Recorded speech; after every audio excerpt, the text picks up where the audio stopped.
تذهب أغلب الآراء إلى أن التوحيد بدأ على أرض مصر منذ أكثر من 22,500 ألف سنة. بدأ ذلك منذ أوزوريس الذي كان أول ما جاء مصر بالتوحيد، وكان أول من علم بالقلم ولبس المخيط، وأتى بمبادئ علوم الفلك والتنجيم وضبط الفصول الزراعية والتقويم الشمسي.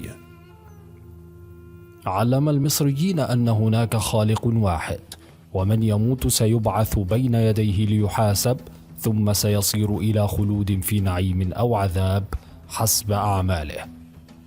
ومن هنا جاء الرأي القائل بأن أوزوريس هو نفسه نبي الله إدريس أو أخنوخ، حيث عاش على ضفاف النيل فترة من الزمن قبل أن يرفع الله روحه مكانا عليا.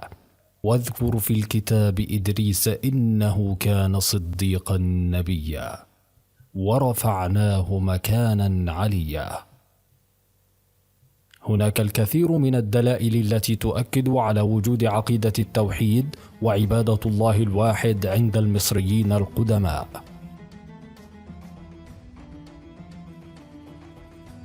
كتاب الموتى ودلائل التوحيد. كتاب الموتى هو أقدم كتاب عرفه التاريخ، وسمي بكتاب الموتى لأنه يتكون من عدد من التعويذات التي تهدف إلى مساعدة الميت في طريقه إلى الدار الآخرة. كتبه عدد من الكهنة المؤمنين. كتاب الموتى أو الخروج في النهار يحوي عشرات البرديات التي تصنف في باب الأدب الجنائزي. كتبت النصوص بالخط الهيروغليفي البسيط، أما لغة النص نحويا فهي المصري الوسيط، ولكل فصل عنوان كتب بالمداد الأحمر.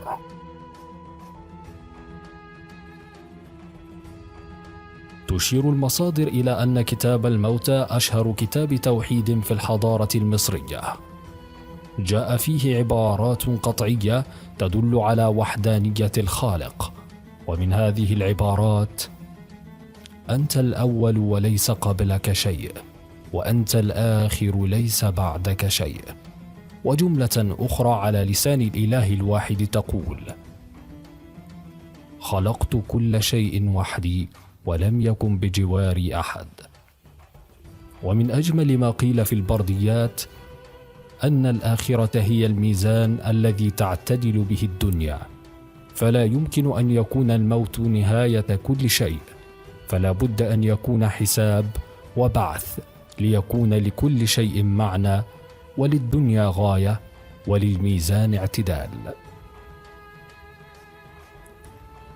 يشير الدكتور عبد الرحيم ريحان مدير عام البحوث والدراسات الأثرية والنشر العلمي بجنوب سيناء أن عبارة نتر 2800 الواردة في كتاب الموتى في اللغة الهيروغليفية لا تعني أن هناك 2800 إله، ولكن تدل على توافر 2800 صفة للإله الواحد.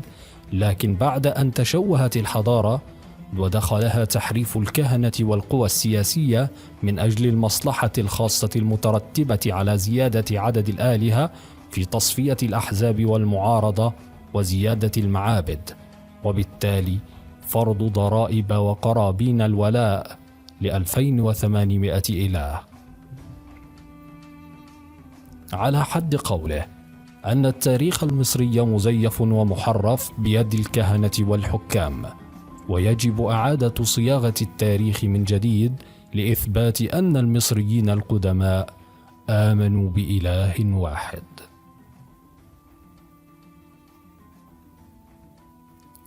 التوحيد في مصر القديمة ليس بالأمر الغريب، وقد ورد في القرآن الكريم قصص نبي الله يوسف وأحداثها التي أدت لدخوله مصر مع السيارة ليعيش ويبلغ أشده بين أهل مصر، ومن ثم يأتيه الوحي من الله ليدعو أهل مصر لعبادة الله الواحد.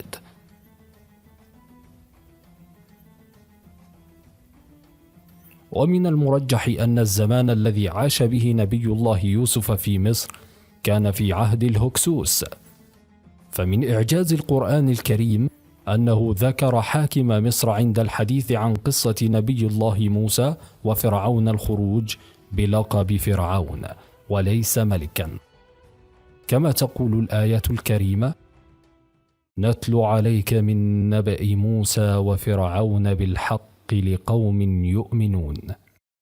إلا أن في سورة يوسف فقد ذكر حاكم مصر باسم ملك، كما في الآية الكريمة التي تقول: وقال الملك ائتوني به أستخلصه لنفسي.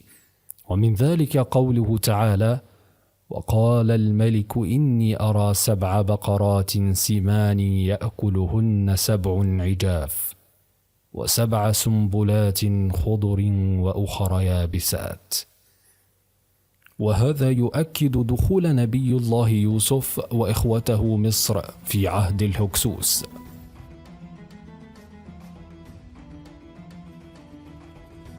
لم يكن نبي الله يوسف وحده الذي ورد لنا أنه تربى بين أهل مصر، فقد ولد نبي الله موسى في مصر منتسبا إلى بني إسرائيل، رسولا يدعو لتوحيد الله تعالى.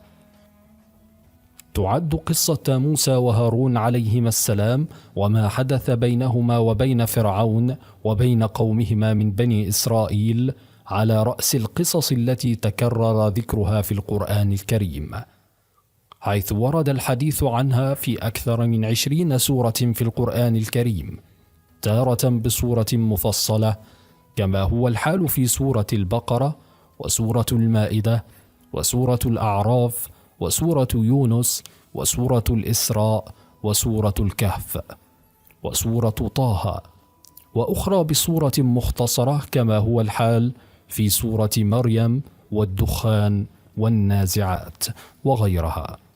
وقد آمن الكثير من أهل مصر وأسلموا لله الواحد، وعلى رأس هؤلاء سحرة فرعون.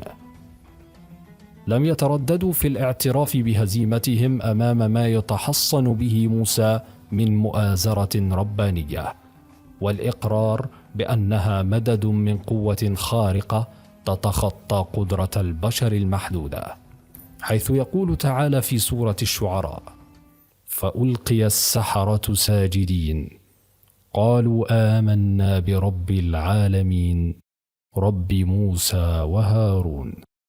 وتأكيدا لصدق إيمانهم تبرأ السحرة من الضلال الذي كانوا عليه فيما مضى، طالبين العفو والصفح من ربهم الغفور. كان هؤلاء السحرة من أهل مصر في أول نهار يوم الزينة مناوئين كفرة، ثم انقلبوا آخر ذلك النهار مسلمين شهداء بررة، وتلك منزلة تبلغوها بالإذعان لنداء الحق والإخلاص للخالق دون ما اكتراث للبطش الفرعوني. ذلك القصص الحق الذي أورده الله لنا في كتابه العزيز إنما هو دليل راسخ أن مصر القديمة كانت قد عرفت الإله الواحد حق معرفة، فقد أرسل الله إليهم من رسله من يدعوهم للإيمان والتوحيد، شأنهم في ذلك شأن باقي الأمم. يقول تعالى: إنا أرسلناك بالحق بشيرا ونذيرا وإن من أمة إلا خلا فيها نذير.